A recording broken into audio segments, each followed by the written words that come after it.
My guest today is David Horsager, who is the CEO of Trust Edge Leadership Institute and a global authority on building high trust teams and organizations where people can perform at their best and get measurable results.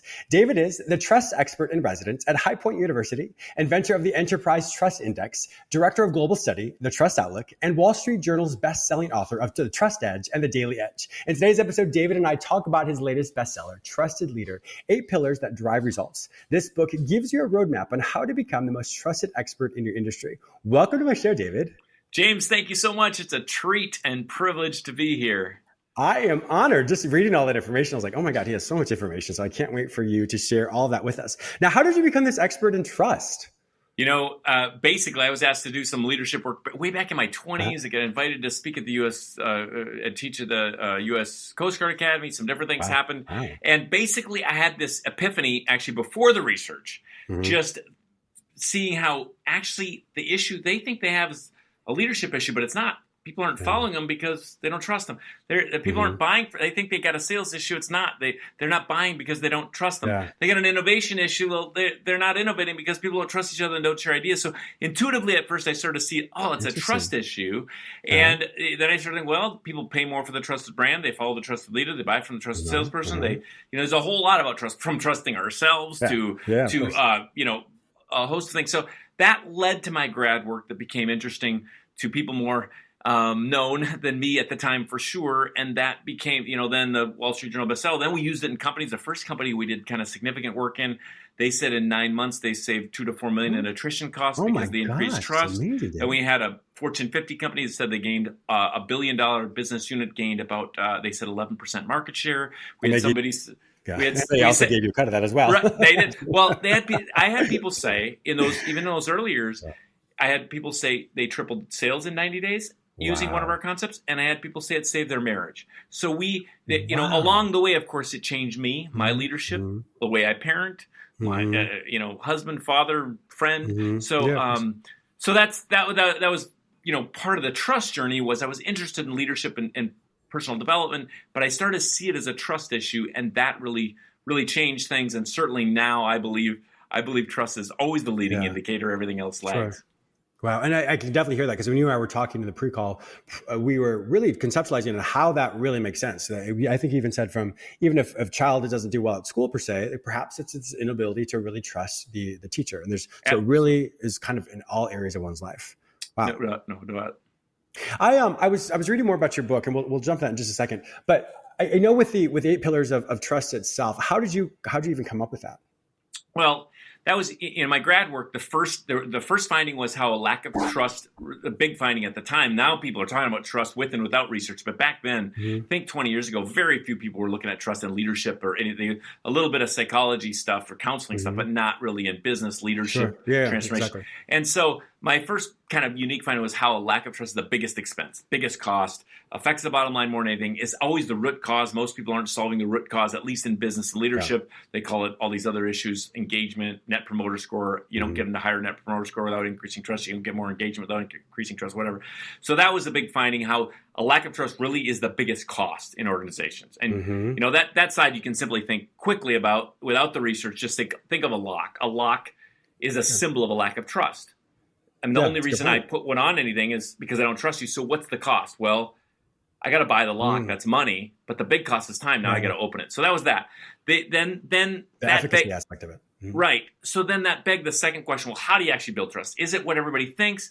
So that's where the 8-pillar framework came from, is how do you actually build trust? Because I thought it was things different. I thought, it's transparency, right? People say it's transparency and vulnerability. That could be helpful, but some of your kids are so transparent on social media, I don't trust them for a second. Or so it's also confidentiality. We had to think bigger about it and see that these 8 components came out of that original research. Now we've used them on 6 continents, solving everything from corruption issues to working with pro sports teams to global governments and, of course, organizations. And I hope ego, like some consultants, but with a whole lot of passion, research, and work on 6 continents, believe you can solve every organizational leadership issue against these 8.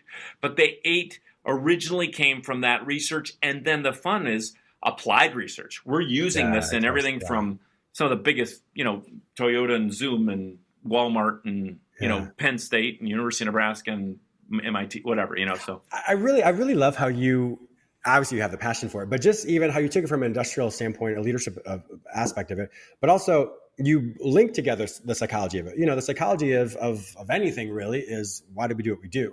And so your practice or your expertise really encompasses all that. So all my listeners who are listening to this, and viewers as well, you don't necessarily have to be in the C-suite or a leader per se. Absolutely. If you are, that's wonderful. And we also see how this is applicable in everyday life. What some people may not know, go ahead. Well, I was just going to say, what we've really learned, even if you are organizational, is organizations don't change. Only individuals do. Individuals. So when one does, if we don't change that police officer from taking bribes in East Africa, we're not going to stop corruption issues. So we have to stop incentivizing that. Or, change is personal. I mean, even global change is personal change. And still, people start looking at each other, people they don't tend to like, with love. That's not going to change any of the isms, right? I mean, we have individuals change, not organizations. Correct. I really like that. Some people may or may not know this, but in Eric's stage of development, so Erikson is a really famous theorist in psychology. And so the very first stage of development is trust versus mistrust. And that's from an infant standpoint, from like we're really born until about 18 months old. And what that really does is it helps a child or an infant recognize, well, can they trust this person or do they not? So once that's trust or mistrust, that determines their ability to be able to create long-lasting relationships or trusting relationships. And what that concept of that, the emotion that we're trying to create from that, is actually hope. So if you can trust something, you hope that it's going to be something that continually is long-lasting. But unfortunately, people who have that, develop that mistrust aspect, and that how that would look is in a child is crying and their needs aren't being met. And so the ability of the parent or the caregiver is to really understand, well, that cry means this. And so they understand that their needs will be met because they obviously can't fend for themselves. And so from a really basic psychological standpoint, that's how we as psychologists, we bring that in. Then you take that from a foundational standpoint and you magnify that and globalize that to then take it from a basic standpoint. So if someone has that trust, or even if they don't, they can learn how to have that in every interaction that they have. I'll tell you two things about that, and I'll get more authentic or open or vulnerable than I've probably been on the 100 podcasts I've done this year on the second part of it. First of all, I'll say the Outlook research shows when we ask people if they lead with trust or lead with suspicion, the opposite of trust, there's about, in America right now, about 50% either way. Wow. And so our point isn't for leaders, is you need to build the pillars either way. People want to, be upset with people that lead with suspicion or skepticism. And for me, I grew up in a safe, loving environment, so I tend to lead with trust, and I've been ripped off because of it, and lost whatever. I'm sorry. But on the other side, people want to judge those that lead with suspicion when, in fact, almost always something not very good happened to them within, probably, like you said, Erikson's the first 18 months. In our work, in the last 18 years, at least something, it could be something as terrible as abuse to a host of other things. But the point for leaders, at least, is whether you're working with people that lead with trust or lead with suspicion, and you hear either way, you have to build it every day, and you can. Correct. Okay, so that's A. Now, I'll get open with you on that second part. I regret terribly right now. I have an 18-year-old, 16-year-old, 14-year-old, 12-year-old. I regret terribly a book that Lisa and I read about parenting. We read lots of books. We're big learners. Sure. Sometimes you got to trust yourself, though, especially if you've been, right? Love your neighbors yourself. People that don't love themselves at all, they're not very fun to be around. Same with trust. You don't trust yourself at all. You often poison others because you don't believe anybody can be trusted. That's a good point. Yeah. So we read a book about parenting that said you to sleep through the night, you let the kid cry. You don't ever let them in your bed. You don't let certain things, right? And I can see and we have great relationships, all four kids, grateful because, I think overall a healthy, positive environment. But I still feel like something in that firstborn, we were so rigid because of this thing we thought we were trying to do well with parenting. I deeply regret this. Nope, just let her cry. Nope, just let her, she's supposed to, do this or teach them no at 18 months. It's like, I just, that actually regret is still, Well, I appreciate you being vulnerable with that, because I'm sure so many parents have done that, and probably even listen to this right now. And the great thing is you learned, and unfortunately your daughter received something different. But the fact is, the tenacity and the resilience as one's taught can always overshadow that, can always be fixed. So that's a beautiful thing. When you look at the whole aspect of just trust overall, what would be the way that someone who may be mistrustful or may not have that trust, how do you help them be aware of that? And then as they interact with someone else, how do you make sure they can take that mistrust, turn it into trust, and present it as trust? So therefore it's an authentic dynamic between two people. Well, it depends on which side of that coin you're on. But how you build trust is actually more scientific and absolute than you might think. Mm-hmm. So it is building trust with others always comes down to these 8 components, and they're in the book. And I'm not trying to sell it out. I'll share anything possibly I can. I'll give anything away I can. But the 8 pillars of trust, they don't be tricked because they're C words that there's some kind of motivational 8 C's deal. Yeah. They're 8 research funnels. And for clarity, we use C's to remember and see and stickiness. And frankly, most of them came out of the research funnels. The top word was C. But interesting. I'll kind of say them really quickly. So we build trust basically. Clarity is trusted. People trust the clear and they mistrust or distrust the ambiguous. That doesn't matter if you're telling a kid to clean their room or if you're leading someone in expectations or vision. We trust clarity. Even in the midst of ambiguity, be as clear as you can about what you do know. Now, the second one is compassion. We trust those that care beyond themselves. That if you don't care, even if you don't care about me, if you don't care about someone or a mission or something. The next one is character. We trust those that do what's right or what's easy. That's kind of that bribery thing. We also see organizations incentivizing bad behavior, right? Incentivizing a lack of character. Like a pro sports team we worked with, they had incentivized sarcasm so much that it actually hurt the team dynamics. We incentivize isms and bribery, whatever. The next one is competency. I might trust James to take my kids to the ball game because of character and compassion, but not give me a root canal because of competency. So in the way you want to be trusted, you have to be competent and capable, right? I need you to be capable to do that thing I'm trusting you. The next one is commitment. We trust those that stay committed in the face of adversity. So, Mandela, Martin Luther King, Gandhi, Jesus, or Joan of Arc. I mean, they were trusted because they were committed to something beyond themselves. And then connection is the next pillar. Connection and collaboration, the willingness to connect. If I go into organizations, they siloed, they won't share resources for the greater good. But we see this in individuals too, an unwillingness to share, and that always hurts trust. And the seventh pillar is contribution. This would be the best one to have a different word on, and that is results. We trust results. You've got to contribute results. You can't just have compassion. You got to contribute the results I expect or ask for. Final one is consistency. We trust. I was going to ask you about that. Yeah, consistency. For good or bad, right? If you're late all the time, I will trust you to be late, right? How do you build a reputation? Consistency, good or bad. How do you build a brand? Consistency. So this 8, I don't want to. This is the how, and there's deeper ways. So if I'm, I'm an employee and I want more trust from my senior leader, it's this way. If I want more trust from my kids, it's this. If I want more trust from my spouse, it's these. It's a mix of these. But these always do so. People say, like I said before, engagement. No, it's not. We now know the research shows the only way to increase engagement is to increase trust. Or people say, David, you like C words, right? Isn't it ever a communication issue? At the core, it is never, ever, ever a communication issue. Communication is happening all the time. It's the type. Clear communication is unclear isn't. High character is, low character, consistent is. So now under each of these, as you know from the book and all of our deeper work, we have ways to build each of these. But if at least people listening today could write them on a napkin and frame, that's a clarity issue. That's why we don't trust. That's why they don't trust me. I'm not showing compassion to them. They're not buying from me because I don't care about them. Or clarity, I'm a salesperson. I'm really clear about how cool I am and how long I've been in business, but I'm not clear about the benefits of the product. That's.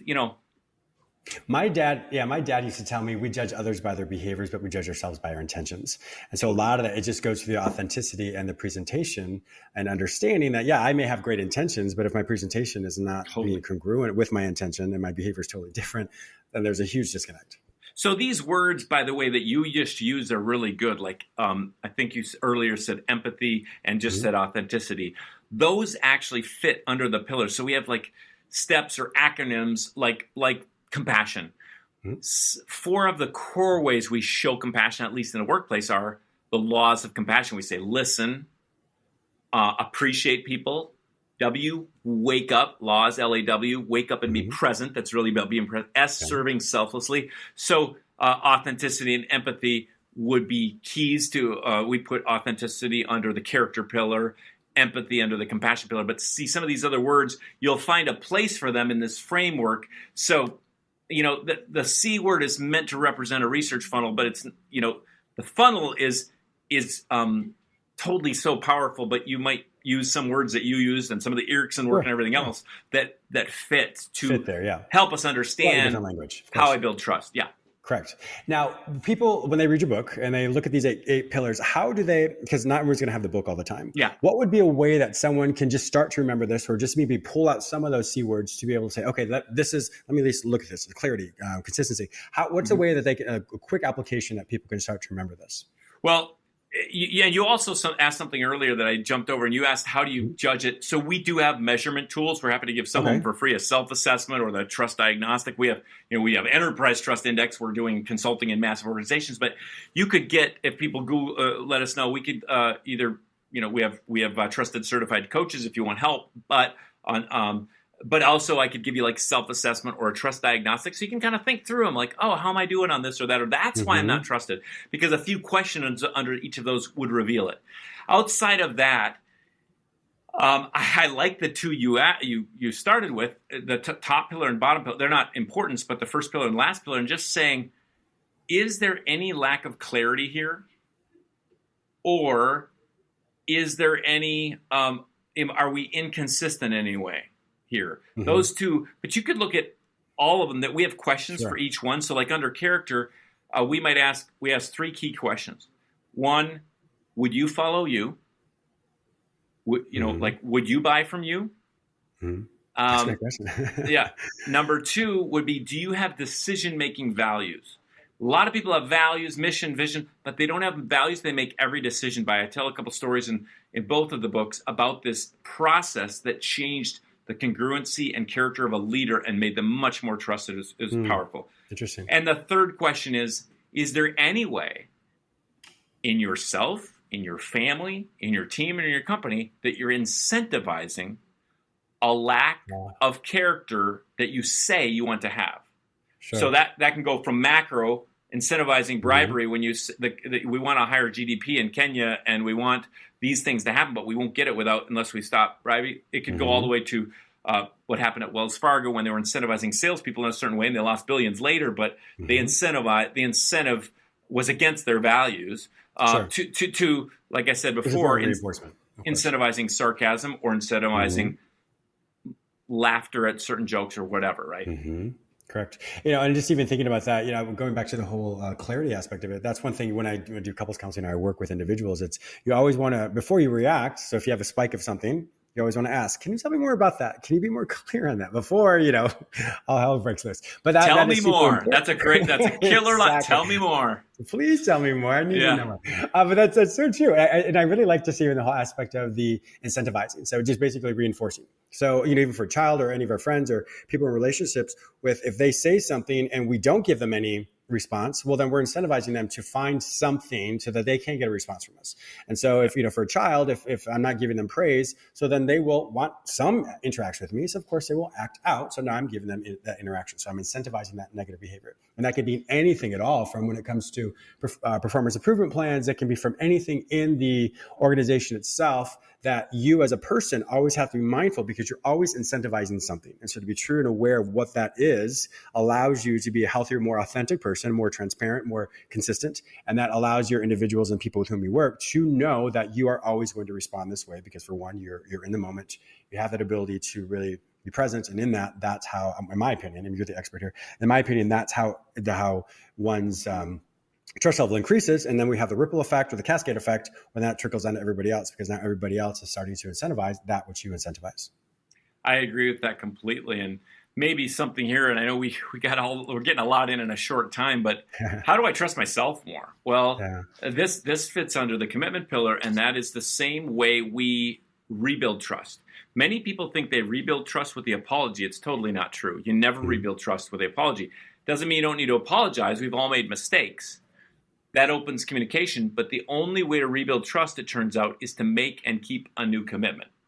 So, and by the way, to tie this, I remember I had the CEO say, "You got a bunch of lying apologizers here. They all say they're sorry, and this guy says he's sorry every day. I'm sorry, I'm late. No, you're late every day. You know, he didn't trust on the apology. Trust when I make and keep a commitment." But to your point, when we, you said, like your dad said, we judge others on their intent, on their behaviors, and ourselves on our intent. This is so true, and it comes under the commitment pillar. Don't make commitments lightly. When I make and keep commitments, I actually start to trust myself more. So when I lost 52 pounds in 5.5 months in 2011 and have now kept it off, a big part of that was making a commitment with myself and keeping it. And my trust muscle in myself went up. And that allowed me to trust other people more because I can trust myself more. Maybe other people can be more trustworthy. Yeah. And that goes back into also just, congratulations on losing out that weight. But that goes back to creating rules for yourself as opposed to guidelines. I can have a rule like, James, you are not going to do this ever again. Or you do this, on Saturdays, whatever. But the difference is if it's a guideline, well, that guideline is always going to move based on our emotionality or what we think or what's happening. And so I think that's the difference is when you create these hard and fast rules when it comes to really trusting yourself, then you can trust yourself because you're, once again, consistent with that and you know that you're not going to break it. Absolutely. And that we have just flown through all this. This was so much fun. I mean, I think you and I would talk so fast. I know. Sorry, my we got a lot to cover. Listeners. Yeah, you can slow the track down. You can hear it all. Yeah. But David, thank you so much for being a fantastic guest on my show today. If my listeners want to find out more information about you, to learn everything about you, and to also purchase this book, Trusted Leader: 8 Pillars That Drive Results, where would they find this information online? Well, our company website is trustedge.com. Trustedge, trust EDGE. There's some specials right now. You get a bunch of free stuff. You go to, for the book, trustedleaderbook.com. Trusted Leader, not just trustedleaderbook.com. And we'd love to serve you in any way. And of course, we align a lot with what you do, James. But we're passionate about this trust work. And thanks so much for having me on. Been a joy for me to get to know you too. Oh, it was my pleasure. Thank you so much. My listeners also know that if they cannot find this information in any other place, simply go to the show notes at jamesmillerlifeology.com and I will give you all the information for David. Thank you so much, David. We'll talk soon. Thank you.